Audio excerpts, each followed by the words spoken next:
Let's talk to our times. Fracturing the prison. What would be my advice to you before you start thinking about living in a community? Before you bubble up in the face of the climate emergency? I think my advice to you would be to go off, read Spinoza, and go off and read Marx. From Marx, you need to think about what Marx is saying to you about property. I mean it. One of the big problems with communities is always about financial commitment. Who owns what? Who owns that particular teaspoon you like leaving on the sink and making dirty? And what does that mean? Where are you in hidden power systems? And there's no point denying them. There's no point saying, they're not there. I'm just one of the tenants. I might own the place, but just treat me as one of the lads, because you don't mean it, and it won't work that way. And what you have to do is work out language for describing and thinking about it.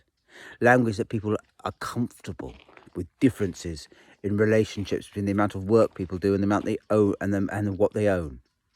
And if you can't get those relationships right, it is better to always understand any community that you're part of as a phase you are going through. And maybe that is the answer. Communities need to be open, or they're prisons, and become very quickly a form of serfdom. I've seen it happen many times. It's always, therefore, necessary to be able to talk about who owns what and why and how, and what rights that gives you, and what that then means. But why Spinoza? Spinoza, because Spinoza has an awful lot to say about how you understand what it is, first of all, to go into conflicts, but secondly, about what it is to be yourself. Because Spinoza has very flexible versions of the self. You may choose where you generate your ego position. You choose then what you want to claim to be your own.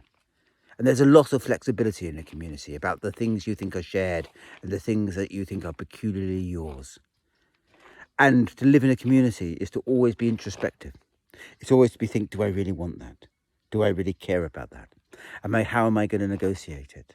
But likewise, Spinoza says, best with most conflicts, make sure you know exactly what you're conflicting about. Restrict the point of conflict to the actual point of conflict, because conflicts bleed, like pain bleeds across the mind, and become all-encompassing hatreds far too quickly. A true community then demands that any conflict is firstly minimalised. Always start a potentially difficult conversation with what you agree with, and only afterwards come to what you disagree with. Make sure conflicts, if they must happen, are short and sweet. So reading ethics constantly got me through many a shared house experience, while thinking about Marx makes me move beyond myself.